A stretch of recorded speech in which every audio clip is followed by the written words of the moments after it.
everyone, and welcome to our very first Women in ERP podcast. That's right, it's the first, so buckle up. We're in for a ride between us all.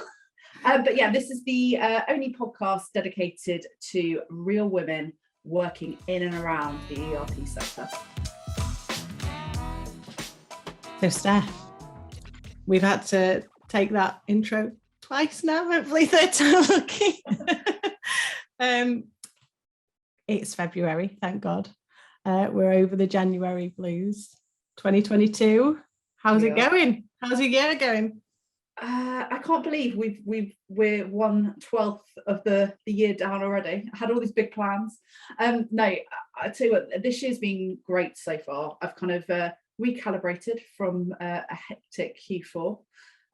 It's fair to say I was pretty shattered by the end of last year. I think everyone has been after the last couple of years. Absolutely, yeah. And I actually read the other day on I think it was a Harvard study where they said that the average working day has increased by a whole hour because everyone's at home. So all the fears everyone had right at the beginning of the pandemic, it's all kind of gone reverse. Well, this is it, and they're reducing things down now, aren't they, to like a 4-day week? And I'm just thinking, yeah, I might be doing 4 days, but I'm not going to be doing 4. I'm going to be working 7 days, but getting paid for 4 days.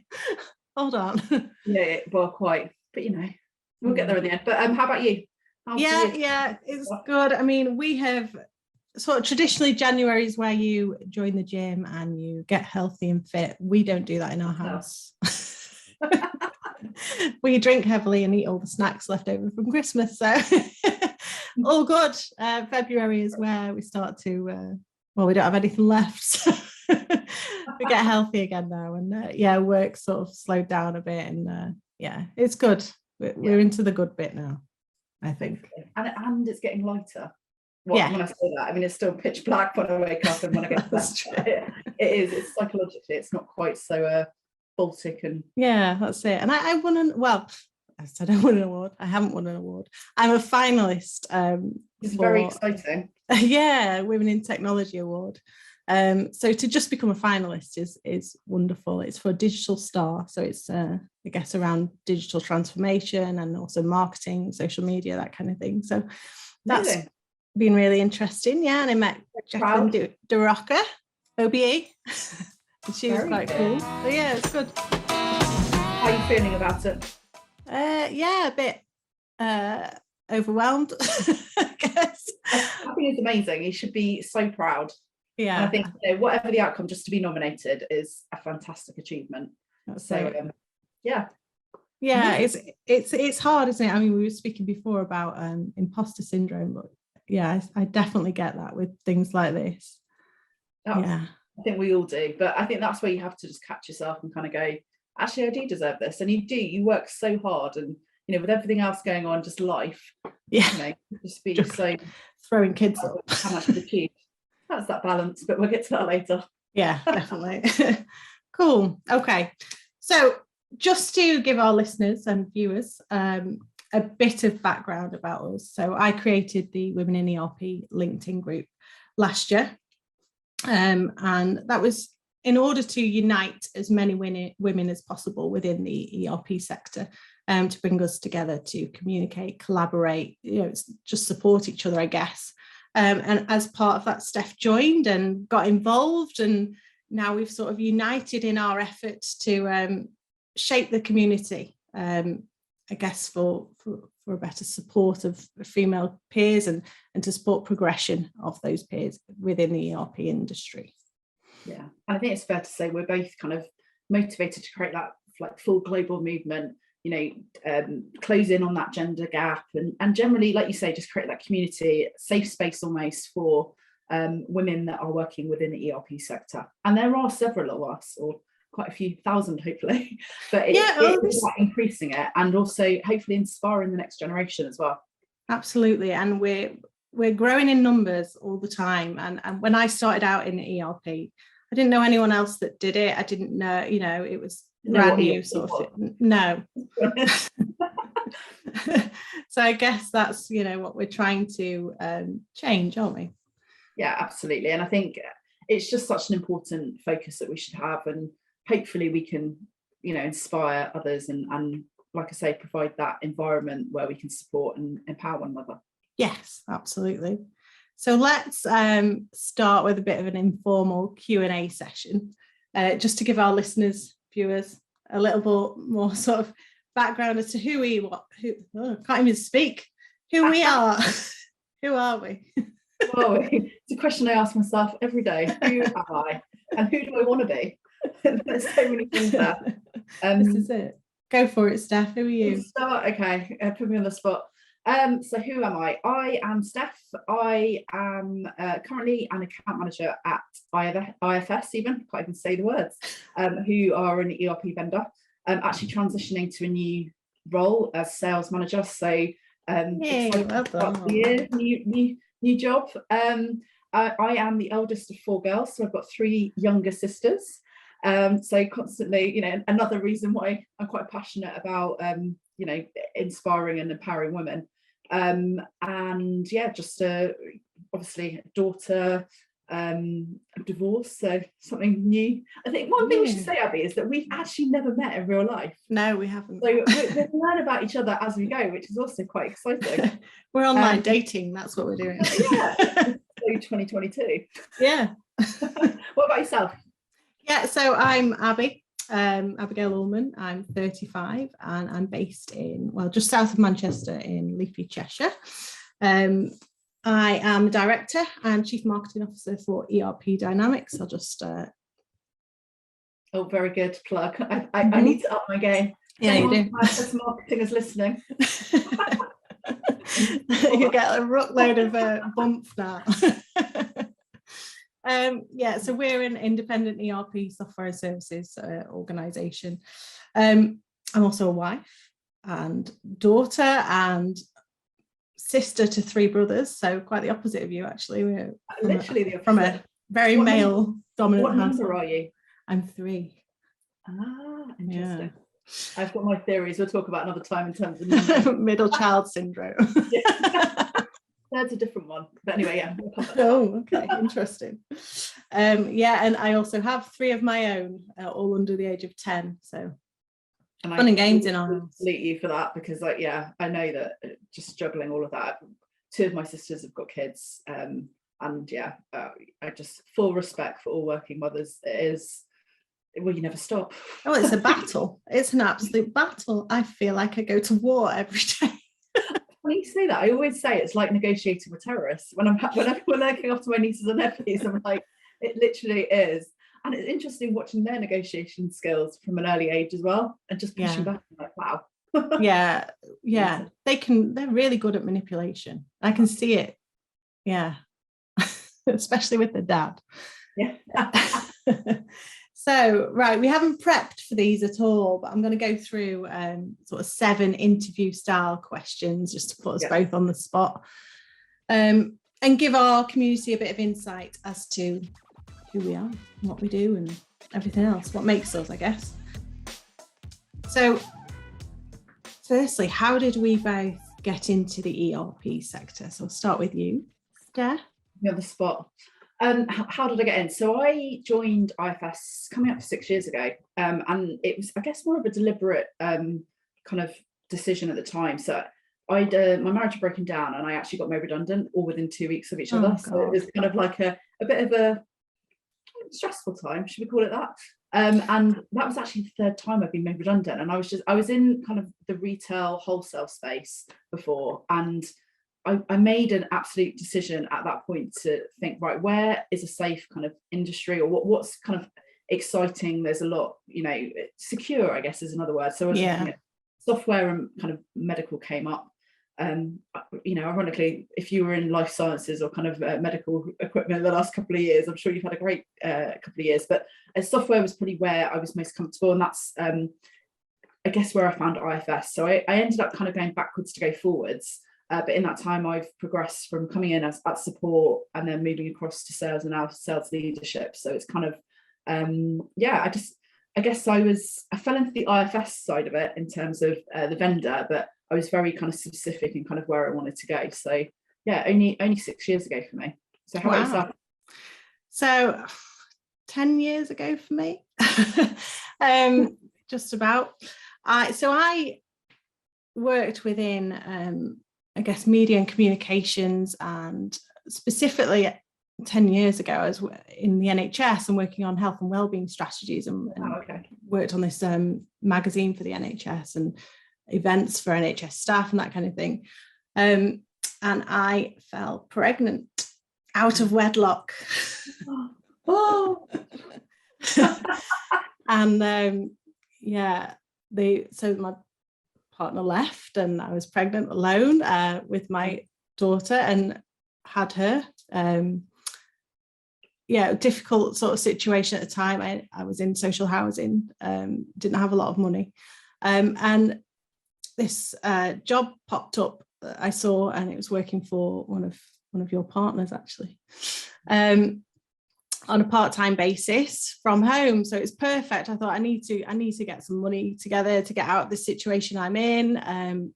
This is the way forward. I always had an interest in IT and technology from way back when. My dad worked in the industry, so that knowledge was there, that interest was there. So I just kind of went for it. It took about 3 interviews to convince them that I was the right person for the job. And they were great, to be fair to them. I sort of moved to their competitor after a while, so didn't end on the best terms, but they did. They supported me through a really tough time. So that's how I ended up in this bizarre industry. Yes. What do you love most, I guess, about your job? What do I love most? I really love the people factor for me.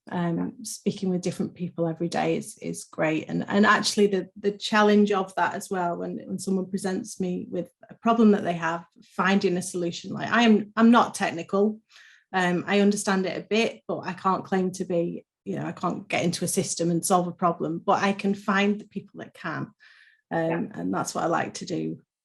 To best of all, really, just to solve those problems. Also, I guess the creative side of it, my marketing brain, I love design and coming up with ideas and campaigns and that kind of thing. What about you? I love that every day is different, even on those days where I think there is like no way out of whatever the situation is.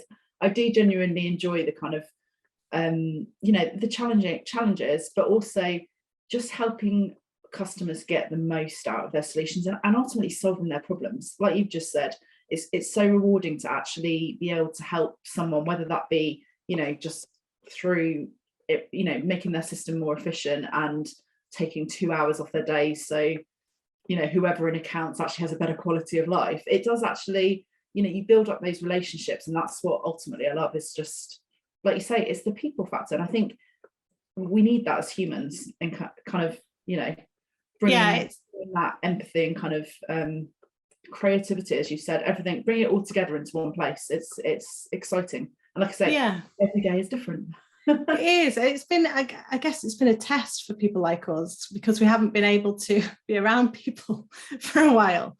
So I've really sort of suffered with that. I think I like to be amongst people and chatting. I completely relate. The last couple of years has been a challenge, and I was living by myself at the time, and it was just I mean, I was literally talking to the mirror just to talk to someone, because it's horrific at one point, and then we were like bubbles, weren't we? But it was weird because I was talking to everyone all day, but it's that actual human contact in terms of physical. It's crazy. Anyway, it's important. So why do you think then that we need the women in ERP community? I think there's so many reasons. For me personally, I think it's one, just having that real community and kind of I guess sense of belonging amongst us all. As much as I'm lucky, I work for a business where actually the ratio of men to women is pretty level, if not more women than men. It is what it's becoming. But it was interesting, in the end of last year, I started doing a little tally of how many calls where I was the only woman on a call. And quite often it was in, those board level type calls where it was C-suites trying to get something signed off. And quite often I would be the only woman there. And now I'm not someone that it naturally worries me. I just find it fascinating that actually it's quite sad that it's even to this day, we're still having to talk about it. And I don't want that for my nieces, for instance, because I just think it should just be normal. And as I've already touched on, I've grown up in an environment where it has been mainly female, so it's never been something that I've been really conscious of or even held me back as a child, because it was just, well, you know, my dad was always like, well, it was just never something that stopped me like being female. But yeah, I've definitely noticed it, particularly in the last, I guess, decade. And yeah, I just want to do, I guess, play my part in improving that situation, empowering other women, and also kind of correcting it for future generations. Yeah, I agree. And I think it's really important to have that realness about it. There's so many things that I'm a member of with regards to like women in technology, and they're very high level and everyone's very professional, and it's almost like a one-upmanship of who's doing the best. And I'm kind of thinking, can't we just talk about the fact that this morning, you know, we've all done the school run and I've still got my slippers on. I haven't had a coffee yet, and here I am trying my best. You know, I just want that real element within a community, right? Yeah, exactly. Yeah, I completely relate, and just be able to laugh about it. Like, we all have the same trials and tribulations. Yeah, we're human. We're all doing this, we're all doing that. It's kind of like, yeah, I don't know. It's rebalancing it and kind of, yeah, just making it the norm. Yeah, having a conversation. Yeah, that's the main thing. Yeah. But, so I guess, how are you currently balancing your work life? We both laugh because we've talked about it before. No, I'm not at all. I would love to say that I have childcare here and this, that, and the other over there, but no, at the moment. So I've got one daughter who's 9. She's in school, which is, you know, handy because she's out for the day. But the other two, so I've got a 2-year-old, she's coming up to 3 in July, and she's so intelligent. She's just, wow, she blows my mind. She knows everything. She knows how to do everything. She's even learning to spell now. But the problem is she doesn't shut up. She does not stop talking. Yeah. So she's home. I mean, we've got her enrolled into sort of preschool in September. So life-changing for you. Yeah, a life-changing moment. And then I've got my 10-month-old who is still breastfeeding. So he's home and I'm working meetings around him. And yeah, and then my husband, he's a pilot. So we see each other sometimes. I don't know how. I've got this vision of you just juggling balls. That's what it's like. The house is an absolute mess. We're trying to move at the moment while we're looking for a new house, and we're trying to get on top of this one so we can get it valued. And yeah, it's just. I'll tell you what, as someone that's just moved house, keeping on top of the cleaning is, and it was only me. It is literally the hardest thing, because you just never know when someone says, "Can I come around and view it?" And you're like, "No, not right now, because I can't. It's not clean. Give me a few days." Yeah, your lifestyle here. It's just some days you just feel like absolutely overwhelmed, and obviously I'm trying to build a business at the moment as well, so that's taken a lot. I'm working every chance I get, and when I don't have a chance to work, I'm parenting, and then kids aren't sleeping through. So yeah, it's knackering, it's exhausting, and we spoke about how we need to take time for us, but we don't really have that support network there to do that. So we're just kind of waiting until they get a bit older and bit more self-sufficient. Yeah, and it is, I completely, like, you've got my full support in terms of, I can imagine how tough it is. I guess, like you say, at least you know that it's going to get easier as they get older. It might not help you right now, but hopefully one day you'll look back and laugh. Yeah, we're having no more now. That's it. We're done. It's the same. So what about you? How do you manage the work-life balance? I don't. Same, different things, but yeah, I mean, I obviously don't have the challenges around childcare, but I quite often have. I'm really bad at setting boundaries, like just terrible, and so I overcommit on everything. I've got work is a massive part for me, which I want to be successful, and I am very ambitious, so that drives me quite a lot. But I do also overcommit socially, and I'm trying to fit everything in is just a nightmare. So yeah, I just I have no balance, but I'm working on it. Yeah, well, that's it. As long as you're working on it. Yeah, Yeah, I'm working on it too. Just, you know, trying to set, like I say, it's a boundary thing for me in terms of I just need to set some. I'm really sorry if you can hear my dog, by the way. He's just not happy. Oh yeah, I can. Oh, bless him. I'm going to do that now for the next hour. He's fine. When do you actually fit in the dog walks? Like, yeah, well, we're just taking when we can. Yeah. But yeah. Sadly, even when he gets older, he won't be able to do it himself. So. Well, this is the problem. We haven't had a chance to train him properly. So if he goes on a dog walk and we let him off, he's like gone. So yeah, that's another story for another day. Yeah, so that's something we need to work on, and maybe we can get some guests on the show that will help us work on our own sort of work-life balance. That would be great, actually. Yes. Yeah, and if anyone's got any tips out there, please feel free to contact us. Yeah. And educate us. Definitely. So what inspires you, Steph, and makes you feel your best self? That's a good question, because I think it's hard to pinpoint it on one thing.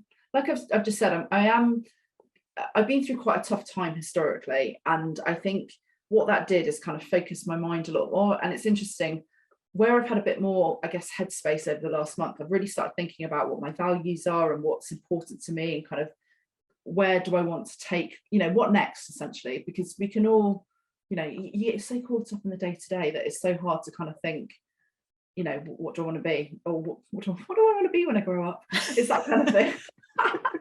But I guess what inspires me, there's loads of things. I mean, family's a big one. I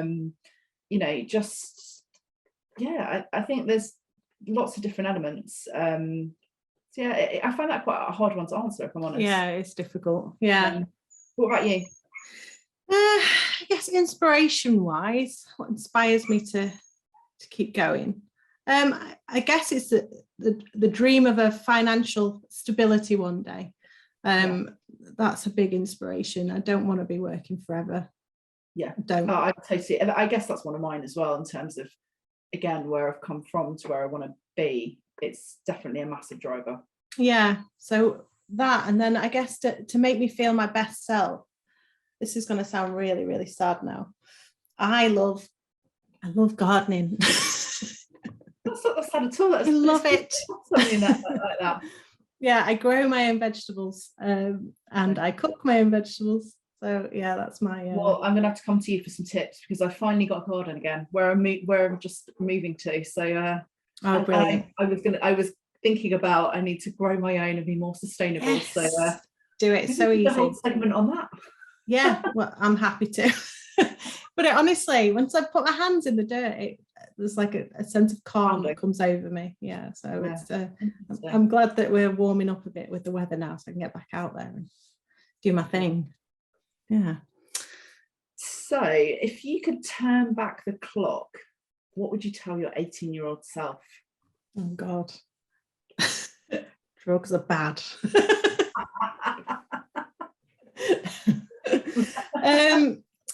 I would see. I was quite wild.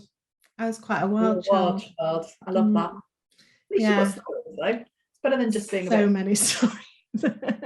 Yeah, there are a lot of stories. You need to be up for that drink, Abby. Yeah.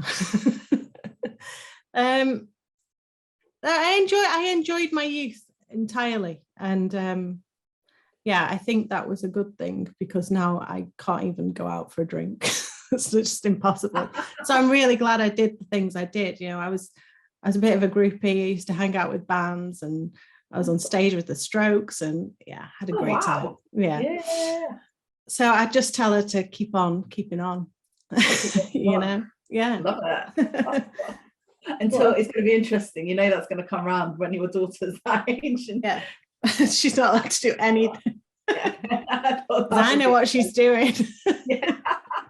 It's nothing you haven't seen. No. I love it. What about you? What would you tell your younger self? I think it would probably be more around believing yourself and kind of a confidence thing. That I was a really ambitious kid, and then I lost my way like during my 20s, and kind of just lacked all self-belief and confidence, and kind of just limited myself, to be honest. And so I think I just say, just go for it. Like, what have you got to lose? Nothing. And I think it's just, just go for it. There's nothing. I don't regret anything really, because I just think you've got to go through those life experiences to be who you are today. And I think you just own that. And as long as you learn from it and kind of, like you say, have the good stories. I equally have some good stories. But I think in terms of career particularly, I did completely limit myself in my 20s, but hopefully making up for it now. Yeah, well, definitely. You're doing really well. So be proud of yourself, definitely. Right back at you. Try it. So how would your parents describe what you do for a living? I don't think they really understand.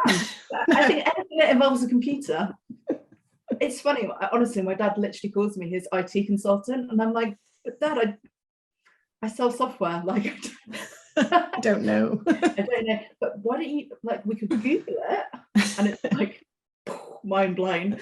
But yeah, I think they know roughly what I do, but I think they just associate all software as software. So therefore, if I said to them what's ERP, I don't think they'd have they wouldn't have a clue. No. They kind of at a high level know some of the brands that I work with, but other than that, it's just this weird world. They know nothing.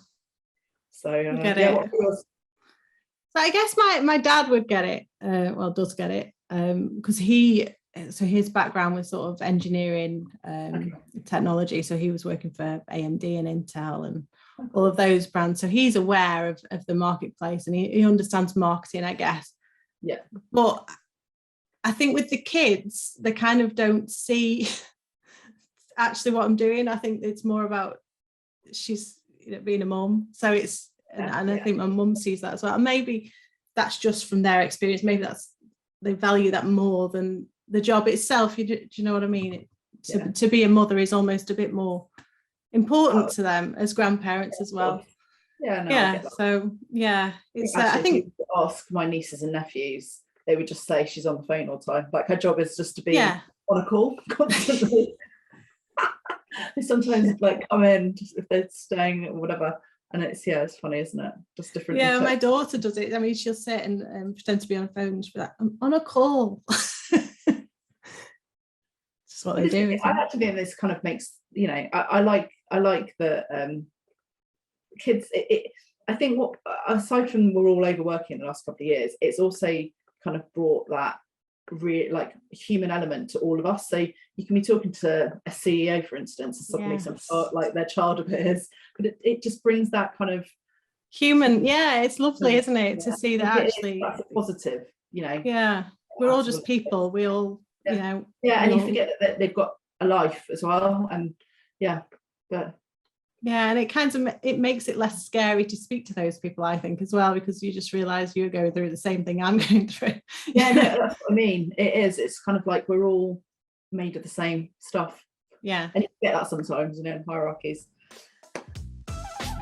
We've already mentioned it's February, which means there are a few significant dates. Obviously the main one being Valentine's Day. So have you got any special plans? I'm not quite sure at this point where you're going to fit them in, but nah. So actually Valentine's Day I do make an effort, but not necessarily for my husband. I always do the kids a Valentine's breakfast, and we have heart-shaped crumpets and fizzy raspberry juice and that kind of thing. So we do that, and that's probably as romantic as it gets around here. Which is, I'll be honest, more romantic than anything going on in my life. So maybe I'll come around for breakfast. Do it. Are you dating at the moment? Are you? I mean, I go through phases. Not at the minute. It's probably the easiest answer to that. I just I fall in and out of love with the apps. I'm just not a big fan because I'm such a people person, as we say. I just really struggle with some profile that it's so hard to like match the personality with the actual person, because it's quite often they just don't. someone else has written their profile clearly because they have no personality in real life, or vice versa, where I don't give them a chance because it's the blandest thing. I've been there. I live in hope that, you know, now that we can see people in real life, yeah, it's gonna happen. But yeah. So I met my husband on Tinder. How did you? Yeah. Oh, there you go. Oh yeah. It wasn't as seedy as it is now back then. No, it was OG Tinder. Yeah. That's the problem, is they've all got bad reputations, but yeah, I'll keep you posted. Yeah, let us know. Another important date though, just before that, is 11th of Feb. We've got the International Day of Women and Girls in Science, and obviously being computer science, it should be a day that we're looking at to celebrate. So yeah, I don't know if you've got any thoughts on that. Yeah, so it's a really important day actually, and it's one that we should make more of a big deal about. I wasn't aware of it, to be honest. No. Started kind of exploring things. Yeah, STEM's a big issue.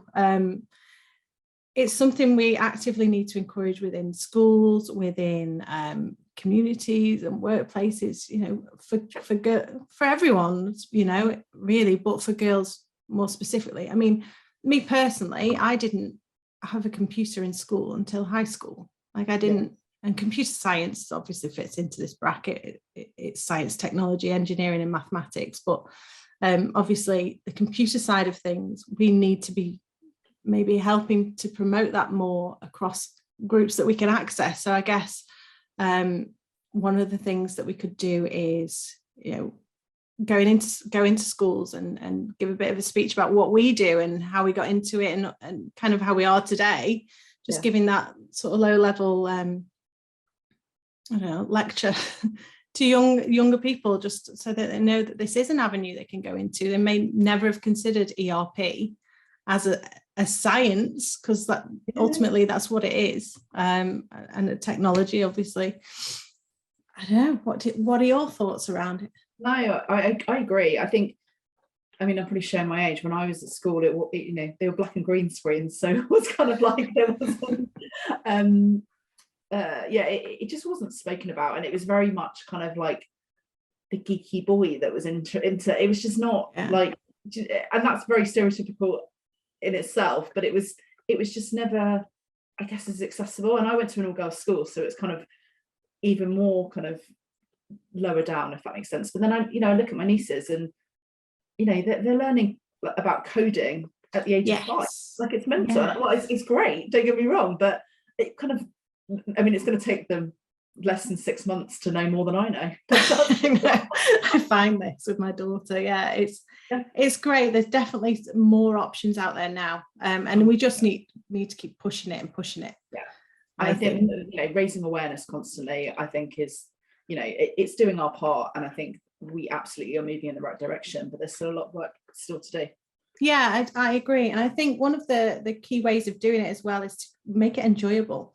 So I love to play Lego with my kids, which fits into that whole, you know, Lego Meccano, the engineering side of things, building, construction, you know, all of that. It's creating something or building something enjoyable. I know you can get Lego robots now as well, so you can actually build and program a little Lego guy.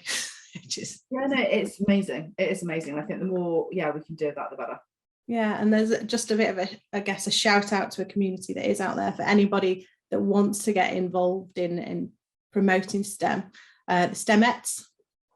So you can search for them online or LinkedIn, and you can become a mentor to young ladies and young girls, to help them within that field. So sharing your expertise and knowledge and that kind of thing. So another date that's of interest, 25th of Feb, and that is the International Stand Up to Bullying Day.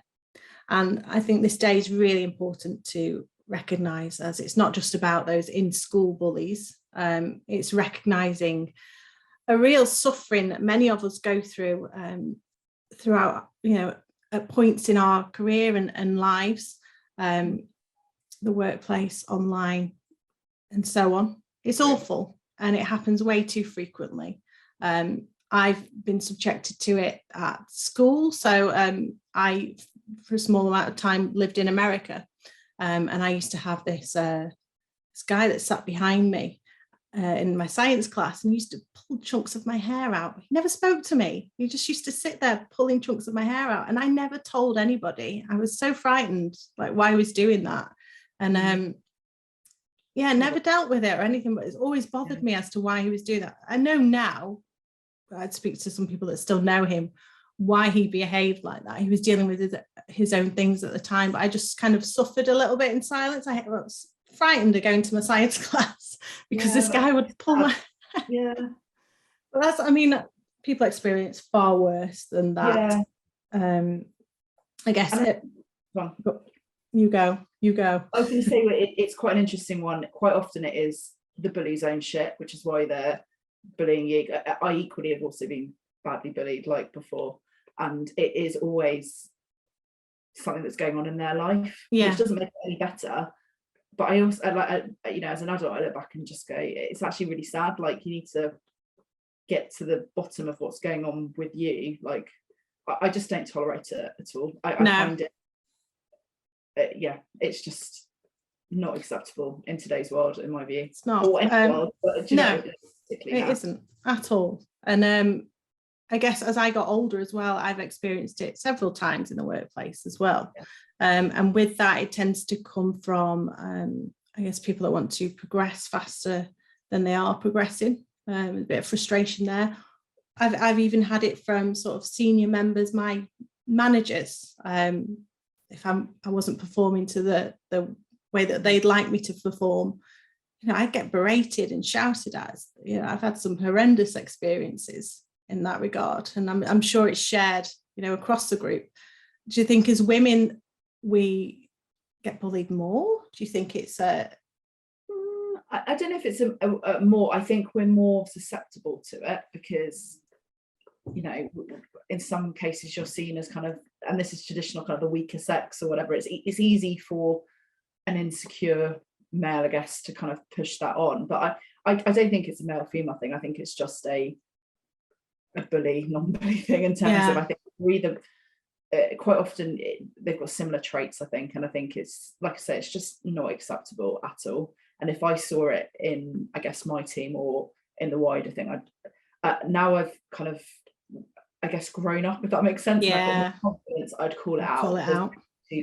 But I absolutely haven't done that today, in terms of, usually it's because I'm scared, or like you say, it's someone trying to better themselves, and I just think, no, it's like, just no.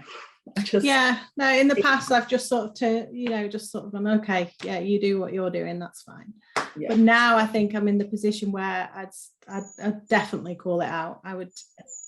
That's not acceptable. Like, dog, sorry. Dog agrees. What's your dog's name, by the way? We should know his name. This is Fletcher. And Fletcher, if he was allowed in, he'd be on my knee. So mean, putting him out. I might let him in a bit. We'll see. See how we get on. Every single Teams call. I think it's Teams. I'm so sorry. This is real life. This is real life. Okay, Kaylee Brown mentioned on the group that her cat does it all the time. So here you go, Kaylee. You're not alone. So I guess going back to what I was saying, there are two items we want to cover in each podcast. Sometimes they'll intertwine, but generally we want to speak about a female or woman topic and an ERP specific topic as well. So our ERP focused topic today is cloud versus on-prem. So firstly, font of knowledge, what do cloud versus on-premise really mean? Well, that is let's open that can of worms. So I guess traditionally on-prem or on-premise is you're holding your solution on a server physically in your building. So you've probably got a server room with loads of boxes, no one's allowed in it. Like, it's that scary thing, if something goes down, then you're probably going to have, quite often it's one person that looks after it all, which is crazy. It's like a single point of failure. And that's the traditional side, and traditionally that was kind of a license on perpetual licenses, so very much capex type model where you're paying for everything up front and then paying an annual maintenance. And then with cloud, it's kind of all virtualized. So up there somewhere, well, that's another one, parents and thinking what cloud is, mind blown. But so with cloud, obviously, you know, if you're working with a vendor such as IFS, then you would, you know, you could either host it yourselves in the cloud, or we could do it as an on managed service. So where you completely subcontract all of it out, and you've got a team that's working 24/7 essentially. And that's more of a subscription model. So you've got that regular OpEx. Now, that's not to say that you can't have more of a hybrid approach. So I'm fortunate to work for a vendor that offers customers choice, so you can kind of mix it up. But I would say for 99% of net new and kind of upgrading customers, it is a case of cloud with subscription and kind of having that regular kind of updates and everything that goes with it. Yeah, so we're finding at the moment many of our customers are just starting to become a little bit more confident about moving their ERP to cloud. It does seem to be a big shift in that direction, but there's also, I guess, a number of organisations that won't even entertain the conversation. No, and that's true in terms of if you work in a regulated industry or for a defence business, for instance, there's still, you know, if you're working for, I don't know, let's say defence, you probably want to have, and we're obviously based in the UK, so this goes for the globe as well, but if you're working on UK government contracts, for instance, you physically quite often have to have the individuals working on it in the UK, and therefore that kind of limits things like Azure. They don't actually have a data center in the UK, it's in different parts of Europe, so you kind of go maybe on G Cloud, and anything's possible. It all comes at a price, right?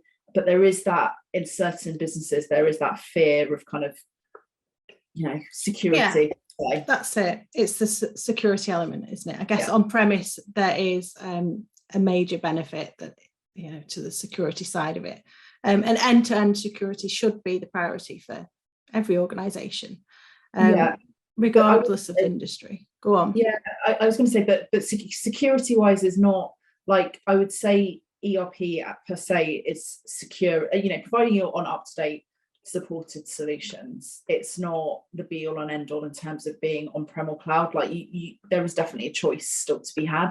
I think it comes around more of the kind of data and all that kind of stuff, where it's the traditional mindset that just needs breaking, and kind of, you know, even if you took away defence and made it like a regulated industry, something like life sciences, where you're having, you know, to take an update is quite a big task because it has to go through validation and all that kind of jazz. I get the thing, but actually there is definitely a mind shift coming where I think people accept it's not some scary big hole that you're going to kind of lose your whole system to. Like, it is absolutely, you know, cloud is a completely secure network that you don't need to fear. Okay, I guess with on premise, though, you've got that total control over data, and you've got a full visibility though.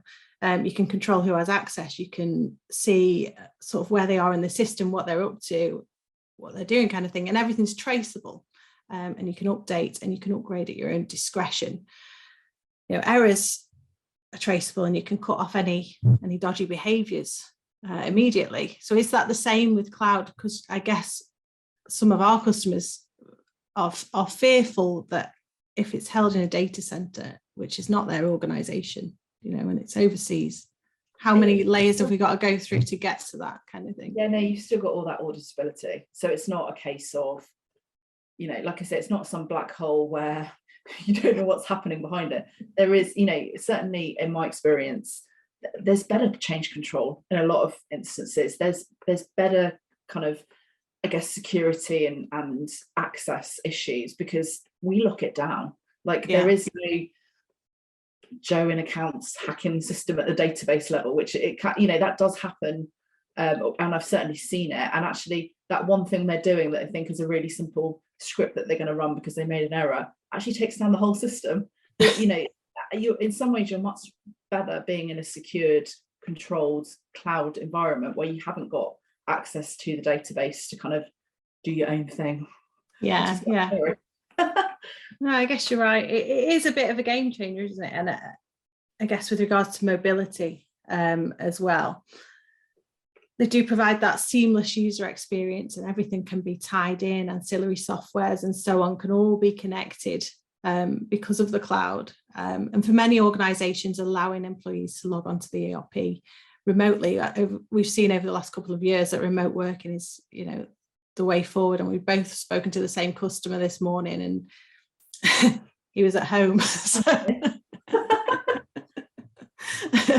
So, that accessibility and mobility is really important. I mean, you could have somebody over in Barbados working now, and this is the future of working, isn't it? This is the way it's going.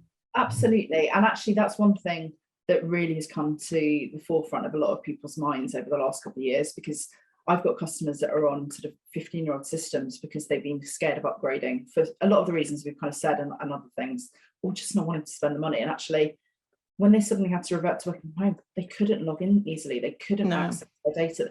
It was a real pain. And having everything that's kind of web-based now and kind of modern, and, you don't have to worry about, you could work, like you say, in Barbados. I mean, literally. Providing there's Wi-Fi. I guess there's Wi-Fi, Yeah, that's the worry, isn't it? What happens if the internet goes down?